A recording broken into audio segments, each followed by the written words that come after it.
So hey everyone, welcome back to another quick and very interesting tutorial. Well, in this quick tutorial, I'm going to show you how you can visually animate your CSS project just by clicking some animation and visualizing those animation. You can directly use them. Now, in order to do it, all you need to do is just simply open any of the browser you have, and here you have to search for animate.css or it's animate.style. Once you do that, just simply go to this URL and check the URL if I pronounce it wrong. And once you open it, here you're gonna find multiple animation that you can visually check that fits best to your project.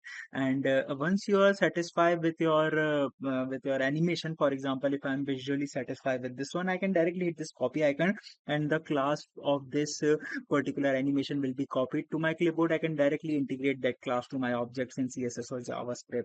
Alright, so that's it for this tutorial. I hope this video will be helpful for you. Make sure to hit the like button and subscribe button for more such helpful and interesting tutorials. See you in the next one. Take care.